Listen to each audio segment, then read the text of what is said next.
Jacques David was a French painter born on August 30th in 1748 in Paris, and he was the most celebrated French artist of his day and a principal exponent of the late 18th century neoclassical reaction against the Rococo style. He was a painter of great renown, as his style of history painting helped to end the frivolity of the Rococo period.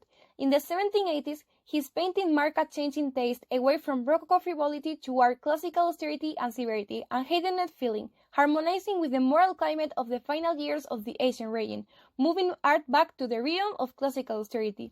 He died on December 29 in 1825 in Brussels, and because he had participated in the execution of King Louis XVI, David was not allowed to be buried in France, so he was buried at Évry Cemetery in Brussels. His heart, meanwhile, was buried at the Père Lachaise Cemetery in Paris.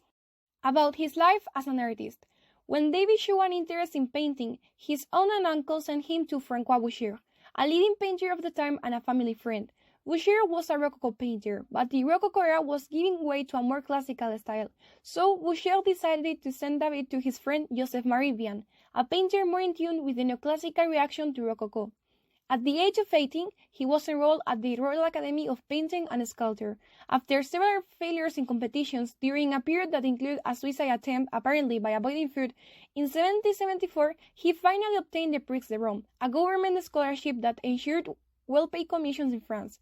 Also included in the scholarship was a trip to Italy, and in 1774 he and Vian went to Rome together, where David studied Italian masterpieces and the ruins of ancient Rome. Before he left Paris, he proclaimed, "The art of antiquity will not seduce me, for it lacks liveliness."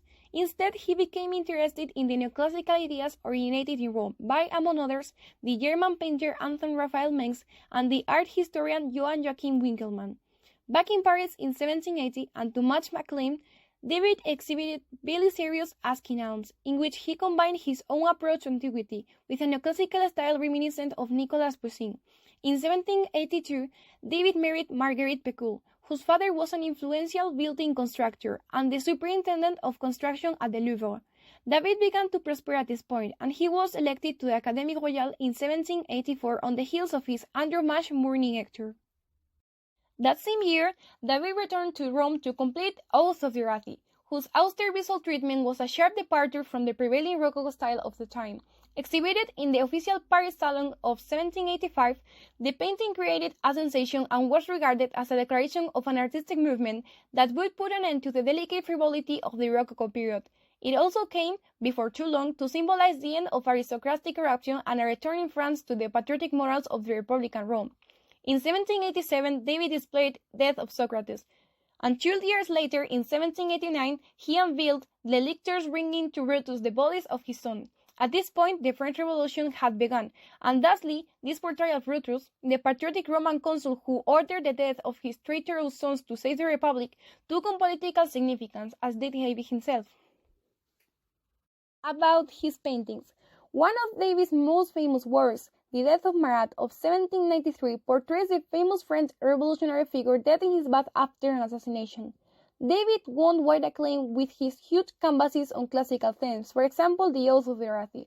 When the French Revolution began in 1789, he served briefly as its artistic director and painted its leader and martyrs, in a style that is more realistic than classical. Later, he was appointed painter to Napoleon.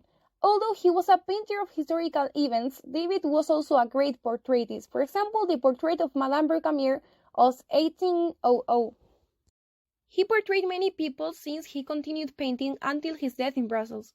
He usually portrayed his family or his acquaintances' families, although he occasionally portrayed political figures in order to promote them, such as Napoleon, or religious ones, such as the Papa Pius VII, and he also painted the French scientist Antoine Lavoisier.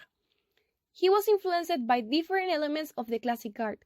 Because of this, he dedicated most of his time painting historical and mythological events about Greek and Roman mythology and other important historical events. He searched his inspiration in Greek mythological and sculptural models. He based on its austerity and severity, something that was suitable with the moral climate of the last years of the ancient regime. He also had 2 periods in which he was influenced by politics, the French Revolution and the French Empire. He did various paintings related to those periods.